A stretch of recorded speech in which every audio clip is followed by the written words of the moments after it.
요즘 미국 증시 정말 무섭게 오르고 있죠. 도대체 뭐가 이렇게 시장을 끌어올리는 걸까요? 그 비밀이 바로 이 강력한 삼각편대에 있습니다. 오늘 이 세 가지 핵심 동력이 뭔지 제가 아주 명쾌하게 파헤쳐 드릴게요. 네, 아마 다들 이게 제일 궁금하실 거예요. 요즘 시장의 이 뜨거운 열기 대체 어디서 오는 걸까요? 자, 지금부터 그 답을 한번 찾아보시죠. 정답은 바로 여기 이 세 가지 삼각편대에 있습니다. 첫째, 금리 인하에 대한 기대감. 둘째, 폭발적으로 성장하는 AI 산업. 그리고 마지막으로 새로운 역할을 부여받은 비트코인.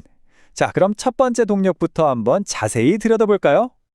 자, 첫 번째 동력은 바로 금리 인하 기대감입니다. 말 그대로 시장이 연준의 다음 한 수에 모든 걸 걸고 있다는 거죠. 이 숫자를 보시면 시장의 확신이 어느 정도인지 바로 감이 오실 겁니다. CME 파드워치라고 금리 예측하는 도구가 있는데 여기서 보니까 12월에 금리를 내릴 확률이 무려 84.9%에 달한다는 거예요. 고용지표가 생각보다 괜찮게 나왔는데도 말이죠. 왜냐하면 그 이면을 들여다보면 불안한 구석이 있거든요. 그래서 시장은 금리 인하하겠구나 하고 거의 기정사실로 받아들이고 있는 겁니다. 자, 두 번째 동력으로 넘어가 보죠. 바로 AI입니다. 이게 더 이상 그냥 뜬구름 잡는 얘기나 거품이 아니에요. 실제 하드웨어 주문으로 이어지는 손에 잡히는 현실이 되고 있다는 겁니다. 그 가장 대표적인 예가 바로 델리예요. 실적 발표하고 나서 주가가 하루 만에 5.83%나 뛰었습니다. 이건 뭐냐면 시장이 AI 하드웨어 수요에 얼마나 뜨겁게 반응하는지를 보여주는 아주 명확한 신호라고 할 수 있겠죠. 그리고 주가가 왜 그렇게 뛰었냐? 바로 이 발표 때문이었습니다. 델이 AI 서버 주문이 폭증하고 있다고 딱 밝히니까 기업들이 진짜로 AI 인프라에 돈을 쏟아붓고 있구나. 이게 증명이 된 거죠. 당연히 반도체 섹터 전체에도 훈풍이 불었고요. AI 칩 시장은 지금 말 그대로 전쟁터입니다. 이게 또 시장엔 활력소가 되고 있어요. 한쪽에서는 우리가 짱이야 하는 엔비디아가 기술력으로 방어선을 치고 있고 다른 한쪽에서는 브로드컴 같은 기업들이 구글의 자체 칩, TPU를 지원하면서 맞춤형 칩 시장의 새로운 강자로 떠오르고 있거든요. 이런 치열한 경쟁 구도 자체가 시장의 기대감을 더 키우고 있는 거죠. 그리고 오래클 같은 기업에 대한 긍정적인 평가도 한몫합니다. 도이체방크에서 보고서를 냈는데 만약에 최악의 상황이 와서 AI 수요가 확 꺾여도 오래클 주가는 지금 너무 싸다 이렇게 분석한 거예요. 이런 분석이 나오니까 AI가 전부 거품은 아니구나. 장기적으로 투자할 만하구나 하는 안도감이 시장에 퍼지는 거죠. 자, 이제 마지막 세 번째 동력입니다. 바로 비트코인. 예전처럼 그냥 투기 대상으로만 보는 게 아니라 뭔가 새로운 역할을 찾으면서 진화하고 있다는 게 핵심입니다. 그 변화를 이해하려면 가치 저장 수단이라는 개념을 먼저 알아야 하는데요. 어렵게 생각할 거 없고요. 그냥 나중에도 가치가 유지될 거라고 믿고 돈을 넣어둘 수 있는 자산이라고 생각하시면 됩니다. 바로 이 지점에서 비트코인의 새로운 역할이 시작되는 거예요. 그리고 이건 그냥 이론이 아닙니다. 실제 벌어지고 있는 일이에요. 남미의 볼리비아라는 나라가 지금 달러가 엄청 부족하거든요. 이 문제를 해결하려고 정부가 아예 암호화폐를 우리 금융 시스템 안으로 끌어들이겠다. 이렇게 발표를 해버렸습니다. 국가적인 경제 위기를 극복하려고 암호화폐를 찾는 모습, 이게 이 자산에 완전히 새로운 의미를 부여하고 있는 거죠. 자, 그런데 이렇게 거대한 흐름이 있다고 해서 모든 기업이 다 같이 잘 나가는 건 아닙니다.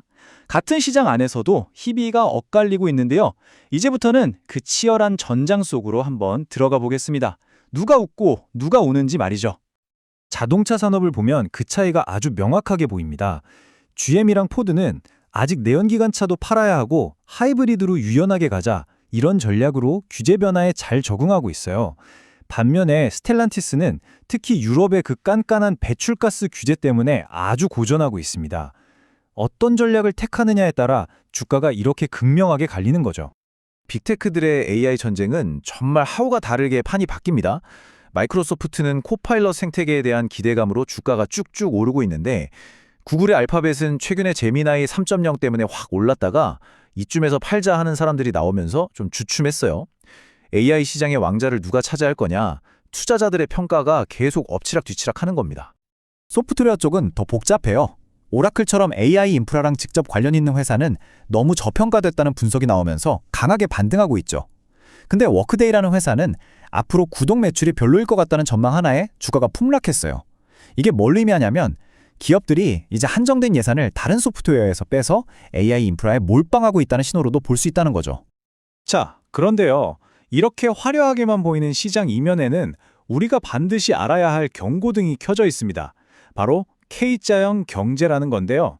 연준의 베이지북 보고서를 보면 이 상승세가 사실은 심각한 경제적 불평등을 가리고 있는 착시효과일 수 있다는 걸 알 수 있습니다. 보고서가 보여주는 현실은 말 그대로 두 개의 경제입니다. 잘 버는 사람들은 계속 돈을 쓰는데 형편이 어려운 사람들은 푸드뱅크에 대한 의존도가 점점 높아지고 있어요. 산업도 마찬가지입니다. AI 관련 제조업은 막 성장하는데 서비스업이나 소매업은 비용 때문에 힘들어하고요. 물론 시장이 이걸 아예 몰랐던 건 아니라서 당장 큰 충격은 없었지만 이 불균형은 언제든 시장의 발목을 잡을 수 있는 아주 중요한 변수입니다. 자, 정리해 보겠습니다. 결국 지금 시장은요, 금리 인하 기대감이 돈을 풀어주고 AI의 실질적인 성과가 기업 실적을 끌어올리고 또 비트코인이 새로운 투자 대안으로 떠오르는 이 세 가지 강력한 동력이 서로 톱니바퀴처럼 맞물려서 돌아가는 형국입니다. 정말 강력한 상승 모멘텀을 만들어내고 있는 거죠. 그래서 마지막으로 우리가 던져야 할 질문은 바로 이겁니다. 금리, AI, 비트코인, 이 강력한 삼각편대가 이끌고 있는 이 상승 랠리? 과연 이 배가 앞으로도 계속 순항할 수 있을까요? 시장의 다음 방향은 바로 이 질문에 대한 답에 달려 있을 겁니다.